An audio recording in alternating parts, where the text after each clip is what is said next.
Well, I think because Shakespeare charts his old age so specifically, as you begin to investigate it, there's extraordinary resonance with either older people that you know, or in my case, my own age. There are moments of Lear that are terribly familiar.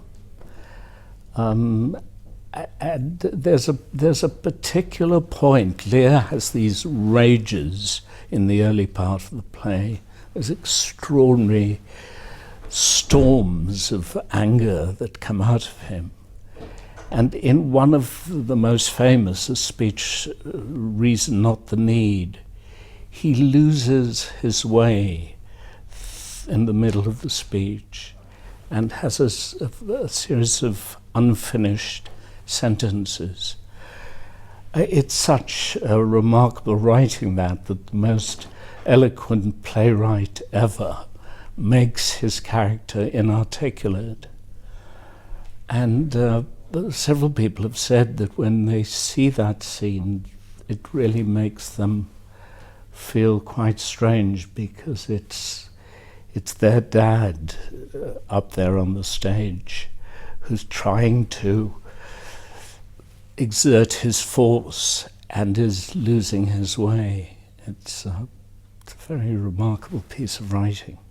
There are very funny moments you describe, the growing of the beard for Lear and others, which creates havoc with your own personal life. Well, it's a point when my beard gets very bushy that taxis stop. They won't stop for me, you know.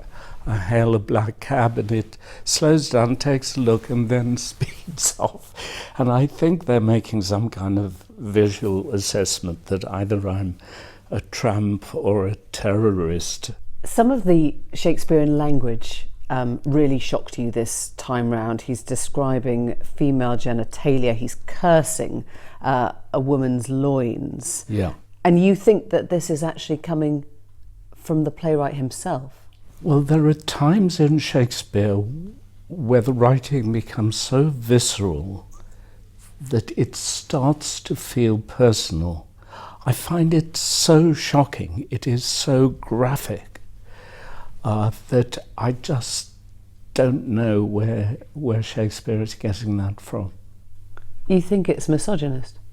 It's definitely misogynist, but surprising to find that in a writer who is so all-embracing to humankind. Do you think Shakespeare was physically repelled by women?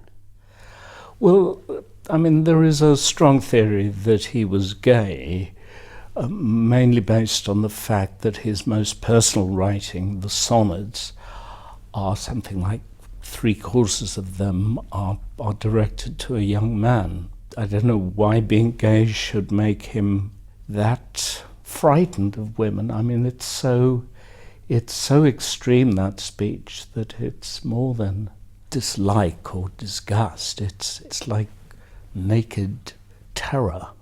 We're at a place now where it feels as if the Me Too movement is rewriting power allocation. Do you think that's true in the theatre? Oh yes. I mean,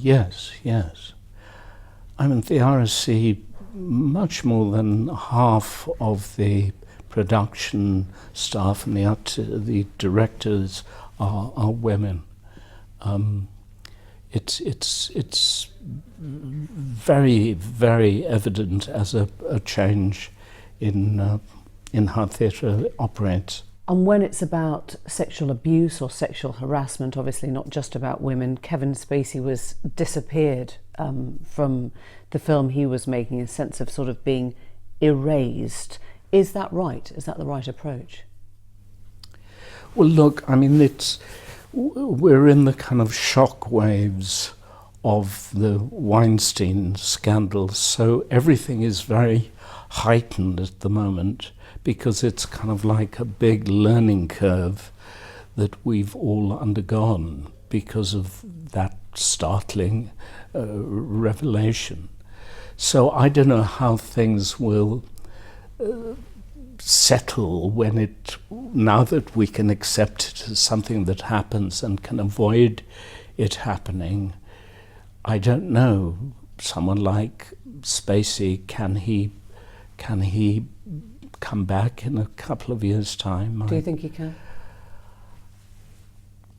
I mean, I hope so, because he's an absolutely tremendous actor.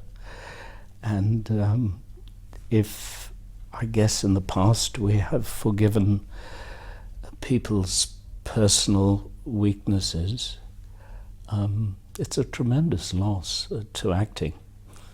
There seems almost an inconsistency, doesn't there, with the people that we hold up and hang out and the people that we sort of ignore and move on from. I wonder if it makes any sense to you, the sort of arbitrariness. But it won't anymore be arbitrary, will it?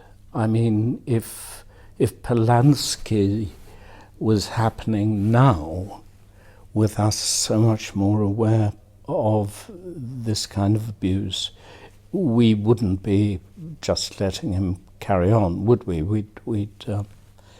There would be a different reaction. I really think the Weinstein thing is a bigger change than perhaps we realize yet.